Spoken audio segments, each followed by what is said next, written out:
Notre Genèse qu'on avait pris le jeudi. Genèse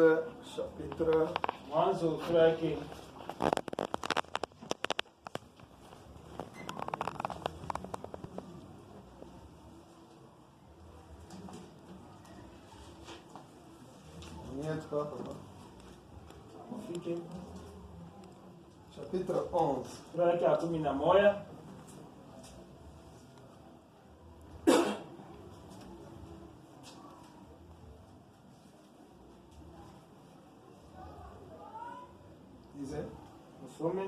Genèse au chapitre 11, verset 1. Toute la terre avait une seule langue et les mêmes mots. Comme ils étaient partis de l'Orient,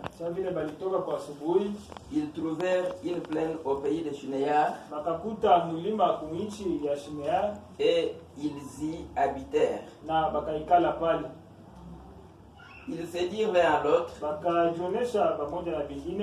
allons, faisons des briques et cuisons-le au feu. Et la brique leur servit de pierre, la bitume leur servit de ciment. Ils dirent encore, allons, bâtissons-nous une ville et une tour dont le sommet touche au ciel, et faisons-nous un nom afin que nous ne soyons pas dispersés sur la face de toute la terre. L'Éternel descendit pour voir la ville et la tour et baptisait les fils des hommes. Et l'Éternel dit, voici ils forment un seul peuple et ont tous une même langue. Et c'est là qu'ils ont entrepris. Maintenant, rien ne les empêcherait de faire tout ce qu'ils auraient projeté. Amen. Que le Seigneur ajoute la bénédiction à la vie. Amen. Merci beaucoup.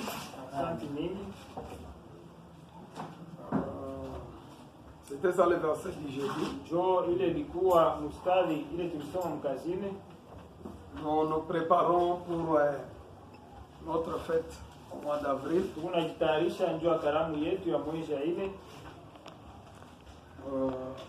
Réellement, avril signifie beaucoup de choses pour nous.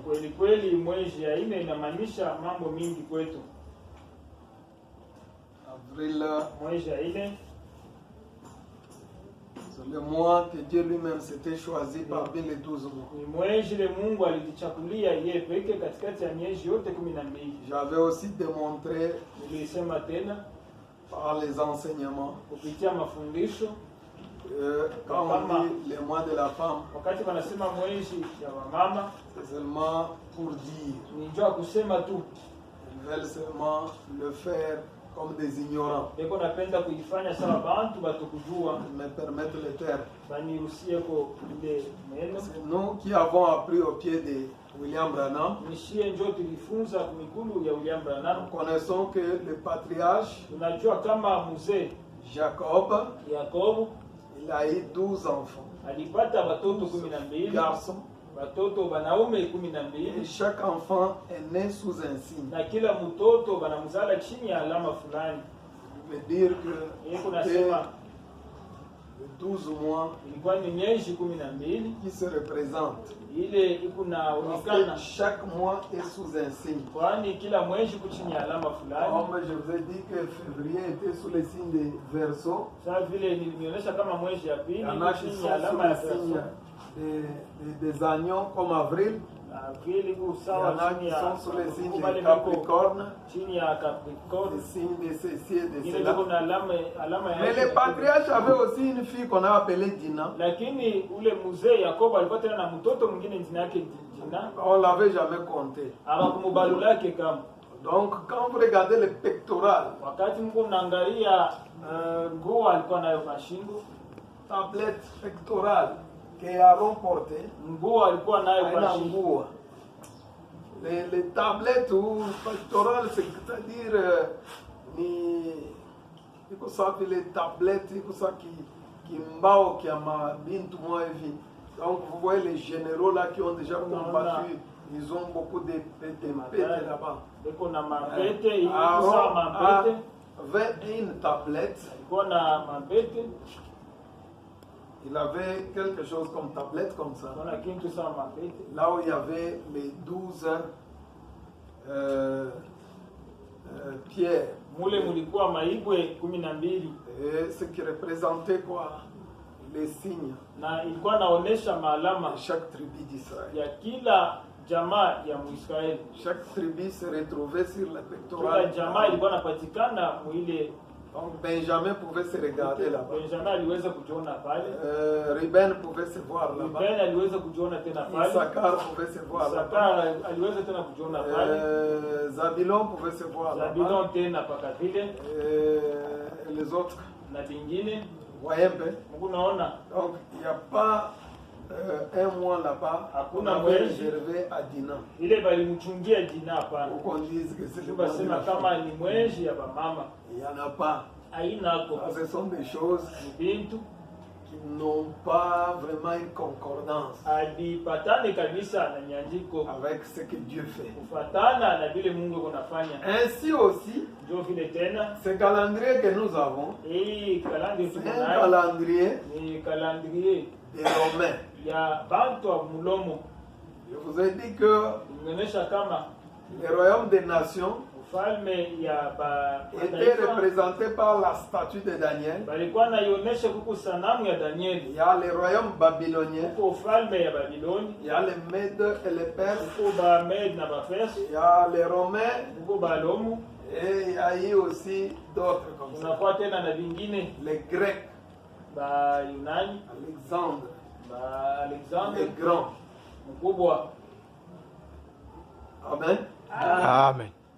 Ce sont des enseignements. Si vous ne connaissez pas ça, Frère Branham dit l'enseignement, c'est la colonne vertébrale de l'Église. Et c'est ce qui nous différencie avec les pentecôtistes. C'est ce qui nous différencie avec les dénominations. L'enseignement. Mon fils garde mes enseignements comme la prunelle de ton œil.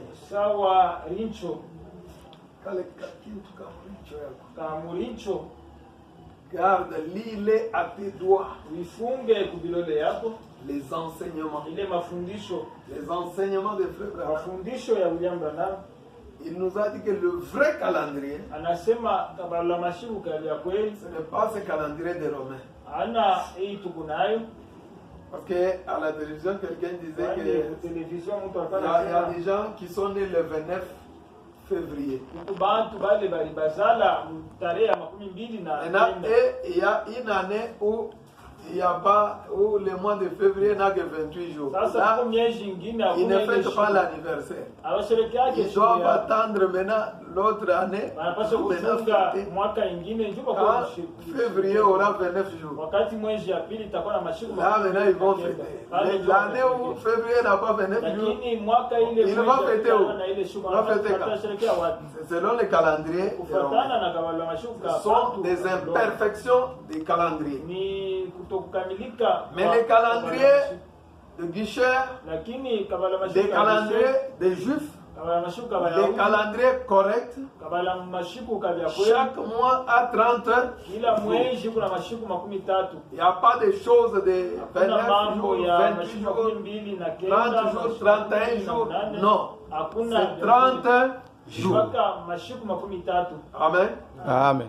Voilà un peu ces choses-là. Et beaucoup de gens n'arrivent pas à comprendre. Mais ils sont dans le monde. Ils ont eu un enseignant qui est un grand enseignant, qui est un grand maître dans le spirituel, mais ils n'ont pas voulu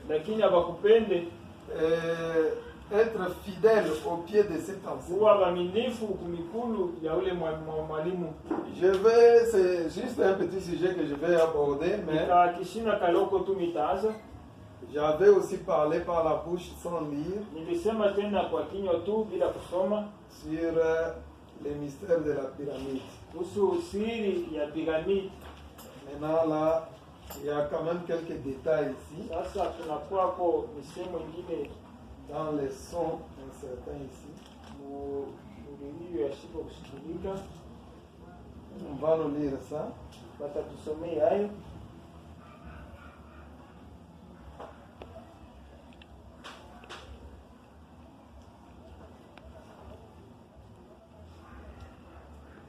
249. Son incertain. » Écrivez son incertain. 249. C'est une prédication du 18 décembre 1960. 18 décembre 1960, intitulé Son incertain. Le lecteur va commencer à 249. Il va descendre. Je vais lui dire d'arrêter. Alors, nous allons suivre la lecture. Ça, c'est un peu quelque chose que je donne juste pour vous aider les jeunes à vous rattraper. Parce que quand nous parlons de ces choses, ce qui me fait un grand souci, c'est que les jeunes d'aujourd'hui ne lisent plus comme nous on lisait. On connaissait ces choses sans même que nos pasteurs ne nous les prêchent. Nous lisions. Oui, papa, allez-y. 249. Maintenant, pour le monde extérieur, les mondes scientifiques, ceux-là sont très incertains. Vous voyez? Parce qu'ils disent maintenant, qui jamais penserait? Maintenant, regardez. Il y a la lune, la nuit. Il y a les étoiles. Il y a les atmosphères. Et ils étaient plus intelligents en ce jour-là qu'ils ne le sont maintenant. Ils construisaient des sphinx en ce jour-là. Écoutez un peu, ces gens-là. Ils construisaient des sphinx en ce jour-là. Ils étaient très intelligents. Ça fait déjà des millions, des années, des siècles et des siècles. J'ai parlé de la pyramide. J'ai parlé de ces Chinois-là qui a eu beaucoup d'argent. Il a eu beaucoup d'argent. Alors ils voulaient un peu vérifier les choses qu'on a écrites dans la Bible. Voir si réellement c'est vrai. Alors il est allé en Égypte, il a trouvé la pyramide là-bas. Il a regardé, il a tourné, il dit, c'est un truc incompréhensible. Comment, où est le camp qui est des ouvriers qui ont travaillé cette wapi bale bantu balifanyaka hivi kitu kambi yabo iko wapi? Ça pouvait être où? Iliweza kuwa wapi? Les traces même qui montrent des engins lourds qui étaient là. Alama iko naonesha hata maroho ya nguvu iko. Parce que aujourd'hui vous allez à la SNCC, il y a des trucs là qui soulèvent les conteneurs, tout ça, des grilles. Ils ne voient rien, pas gris, même quoi? Il soulevait ses pierres avec quoi? Il s'est posé beaucoup de questions, il n'a pas trouvé de réponse. Lisez-nous un peu. Il construisait des sphinx en ce jour-là. Voilà. Sphinx. Quand on dit sphinx, ce sont des grands monuments. Ici, on n'en a pas. Mais à Kinshasa, là-bas, il y a quelque chose qu'on a fait échanger. C'est un peu haut là. Donc, ça, quand vous regardez, c'est un peu haut, mais il n'y a pas tellement de sphinx ici. Parce que si vous allez à la Tour Eiffel, quand vous regardez les trucs là, il y a des restaurants là-haut, il y a des gens qui montent, qui font des histoires. Ça vous dépasse un peu. Comment cet homme peut faire ça? C'est ça ce qu'on appelle les sphinx. Ce sont des monuments là gigantesques que le vent ne peut même pas renverser, ça ne peut pas la pluie, même s'il tombait comment, la pluie ne peut même pas déranger l'architecture. Ce sont des choses un peu vraiment qui dépassent un peu notre compréhension. Branham dit que ces gens-là étaient plus intelligents. Pourquoi? Ils ont construit des sphinx. Disait, pouvons-nous en construire aujourd'hui une seule pâte? Il faudrait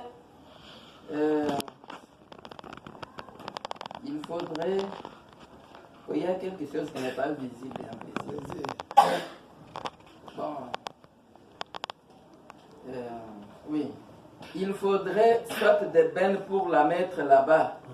Et cela occupe dans la hauteur, dans l'air, une distance d'un demi-pâté de maison. Pouvons-nous construire cela? Il construisait une pyramide en ce jour-là. L'une de ces grosses pierres-là pesait des centaines de milliers de tonnes. Eh bien, nous n'avons rien dans le monde qui puisse construire cela. Nous n'avons point de puissance, l'essence ou n'importe quoi d'autre qui puisse jamais faire monter cela jusqu'à là-haut. Vous ne pourriez pas avoir une machine suffisamment grande.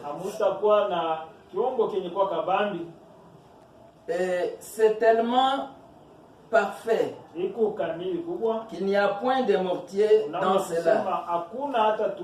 Mais on a taillé cela on a taillé cela ici sur le sol. Et on a fait monter cela là-haut de façon ou d'autre. De sorte que vous ne pouvez pas prendre une lame de rasoir et la glisser comme cela. Les pierres sont posées tellement proches les unes des autres. Plus intelligents que nous le sommes maintenant même. Et ces mêmes intelligents-là, ils avaient une teinture là-bas. Ils avaient une teinture là-bas. Ils pouvaient faire une momie, une monnaie en ce jour-là. Une monnaie. En ce jour-là. Et nous ne pouvons pas en faire aujourd'hui.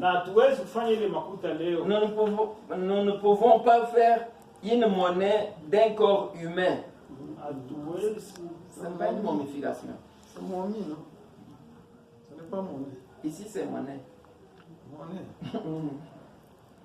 Je suis en train de chercher. Ici, c'est monnaie. Nous ne pouvons pas faire une monnaie d'un corps humain. Ça doit être une momification. Ça doit être une momification. Mais ici, c'est monnaie. Nous ne pouvons pas faire... Ah, c'est Papa Kabam. Oui, ça, c'est Kabam. Nous ne savons pas... Il a laissé aussi les traces sur les sables du temps. Nous ne savons pas ce qu'il faut y mettre pour leur donner l'aspect naturel. Ils avaient une teinture qu'ils mettaient dans les tissus en ces jours-là et que nous n'avons pas maintenant. Nous ne pouvons rien faire de pareil à cela. Il y a juste bien des choses qu'ils avaient alors, lesquelles nous n'avons pas. Ici, il y a quelque temps, ils ont déterré une station moderne de pompe.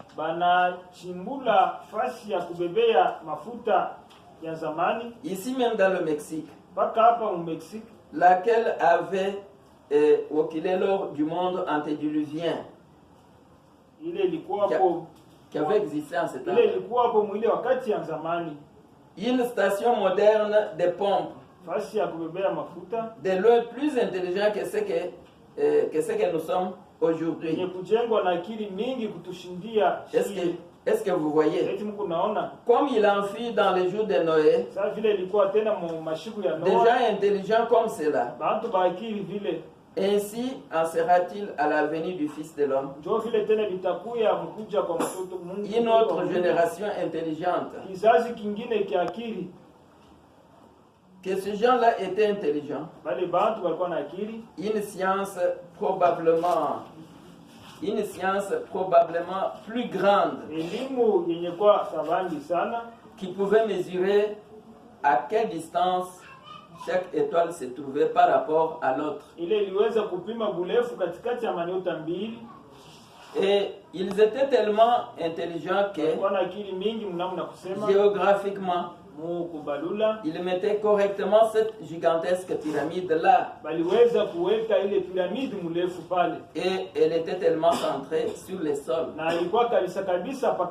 que peu importe où se trouve le soleil, il n'y a jamais d'ombre autour d'elle. Est-ce que vous voyez? Moi, j'y étais. Maintenant, remarquez. Toutes ces choses qu'ils firent et ces puissances qu'ils avaient, et pouvez-vous imaginer, ils n'avaient jamais plu. La pluie. Ils n'avaient jamais plu. Et rien dans le ciel pour provoquer les pluies. Comment jamais au monde cet homme-là pouvait-il perdre de vue ce message-là? On a eu quand même voilà, que Dieu bénisse. Il y a beaucoup de gens qui viennent à l'église. Ils ne connaissent pas réellement ce que Dieu. Parce que selon le principe, quand un prophète vient dans un âge, il a une mission. Amen. Amen. Quand un prophète vient dans un âge, il a une mission. Cette mission-là, suivez-moi bien, il doit faire connaître à l'homme l'âge qui est Dieu et de quelle manière Dieu s'est-il manifesté au cours des âges. C'est ce que vous devriez écrire. Vous qui écrivez, Quand un prophète vient sur la terre, wakati nabii kunakuya hapa dunia, il a une mission. eko na kazi banamtuma naye. C'est un messager pour un âge. Ni mjumbe njoo kizazi fulani. C'est comme les gens de cet âge-là sawa bantu ba mwile kizazi sont dans le noir. Beko mungiza. Ils ne connaissent pas les choses. Abajue kintu. Maintenant, le prophète qui vient, le messager qui vient, il a une grande lumière. C'est comme ça qu'on le décrit. J'ai vu un autre ange puissant qui descendait, enveloppé d'une nuée. Il émettait une grande lumière. Maintenant, c'est pour vous amener à comprendre les choses. La mission, vous pouvez écrire. Quand un prophète vient, il doit révéler à l'homme de l'âge qui est Dieu. La première des choses, le prophète va te faire connaître qui est Dieu. Et de quelle manière Dieu s'est-il manifesté au cours des autres âges. Et comment Dieu se manifeste dans votre âge. Ce sont des bases très solides. Ils peuvent aider les jeunes. Ils peuvent aider les personnes qui sont enseignées. Voilà, je vais commencer à bien lire les prophètes pour connaître réellement qui est Dieu, quelle est la nature de Dieu, comment Dieu agit, comment Dieu se cache, comment Dieu se révèle, comment Dieu... tout ça, le prophète fait ce travail-là. Maintenant, quand je parlais de pyramides, c'est que j'ai beaucoup aimé ici. Parce que le prophète dit que ces gens-là étaient très intelligents.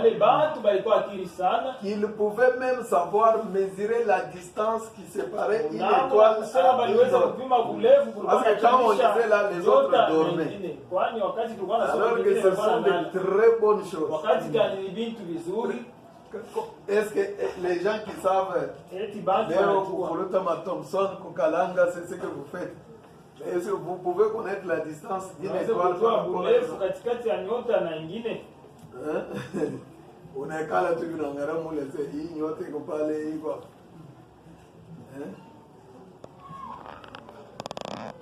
On mange beaucoup de cuisses poulet. On est plus intelligent. Mais ces gens-là, ils mesuraient les distances.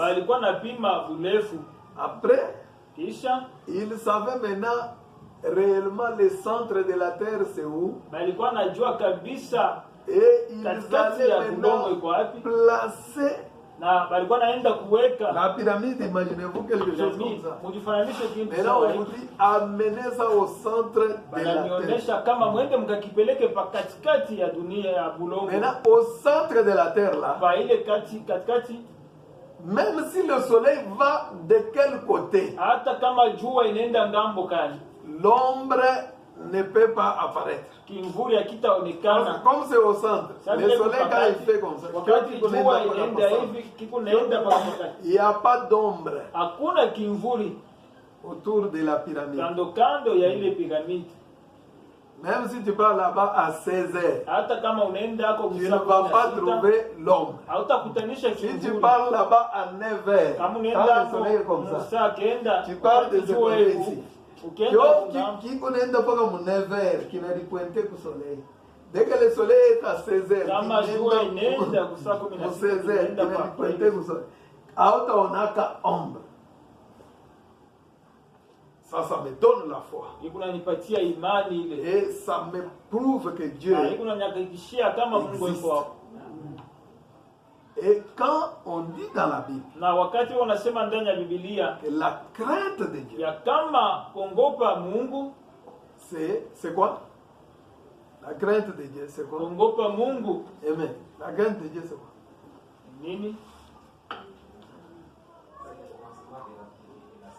Très bien. Tenere yako iko chini.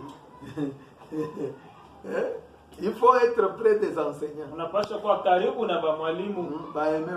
Vous devez avoir des gens qui vous enseignent. Prince là m'a beaucoup marqué. Dieu te bénisse. La crainte de Dieu, c'est une base.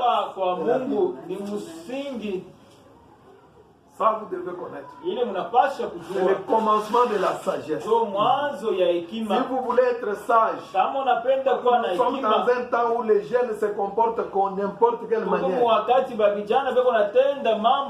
commence à laisser les pantalons baissés, les cheveux en désordre. C'est manque de sagesse. Mais si vous voulez avoir la sagesse, craignez Dieu. Maintenant, s'éloigner du mal. C'est l'intelligence. C'est l'intelligence. Si tu veux être intelligent à l'école, au travail, tu veux être intelligent dans les quartiers, éloigne-toi du mal. Tout ce qui est mal, fuis cela. Fuis les mauvais enfants. C'est tout l'autre.